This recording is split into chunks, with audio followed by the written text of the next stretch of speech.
సింగరేణి లాభాల్లో 34% కార్మికులకు పంచుతున్నామన్నారు deputy CM Bhatti Vikramarka. 41,000 regular ఉద్యోగులకు 1,95,610 రూపాయలు ఇస్తామన్నారు. 30,000 మంది కాంట్రాక్టు కార్మికులకు 5,500 చొప్పున ఇస్తున్నామని తెలిపారు.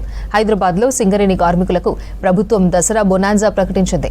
తెలంగాణకు సింగరేణి ఆత్మ లాంటిదన్నారు డిప్యూటీ సీఎం భట్టి విక్రమార్క. యావత్ సింగరేణి కార్మిక లోకం మొత్తానికి దాదాపు 71,000 మంది పర్మనెంట్ ఎంప్లాయీస్, కాంట్రాక్ట్ ఎంప్లాయీస్తో కలిపి 71,000 మంది ఉన్నారు. వారందరికీ profit after tax Singareni college సంబంధించి 6,394 కోట్లుగా, అట్లాగే సింగరేణి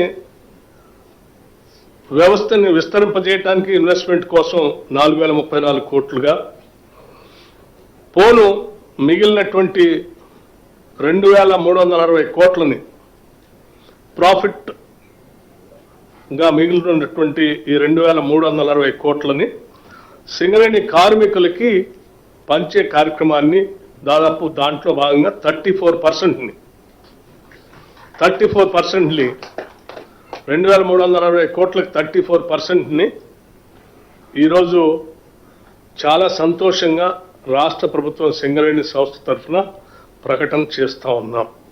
ఈ 34% ద్వారా వచ్చేటువంటి నగదుని సింగరేణి కాలనీస్లో ఉన్నటువంటి 41,000 మంది ఎంప్లాయీస్కి, అట్లాగే కాంట్రాక్ట్ ఎంప్లాయీస్గా ఉన్నటువంటి 30,000 మందికి పంచబట్టడం జరుగుతూ ఉంది.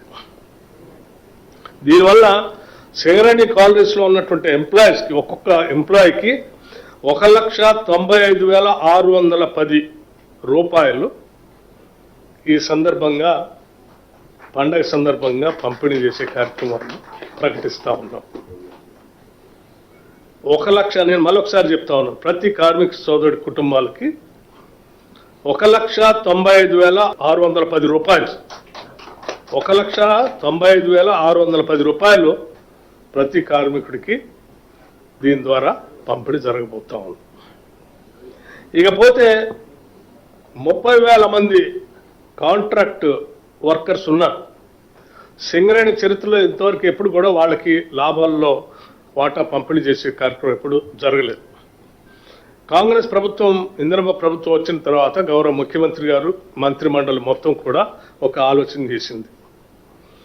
కార్మిక సోదరులు కాంట్రాక్ట్ లేబర్ అయినప్పుడు కూడా వాళ్ళకు కూడా ఎంతో కొంత మనం ఈ లాభాల్లో పండుగ సందర్భంగా చేయాలన్నటువంటి ఆలోచనతో వాళ్ళకు కూడా ప్రాఫిట్ షేర్ని దాదాపు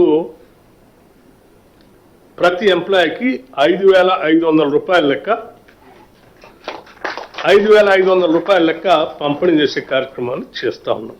మొత్తంగా 819 కోట్ల రూపాయలని, మొత్తంగా 819 కోట్ల రూపాయలని సింగరేణి కార్మిక సోదరుల కోసం ఈరోజు వాళ్ళకి పండుగ సందర్భంగా ప్రకటన చేస్తూ ఉన్నాం.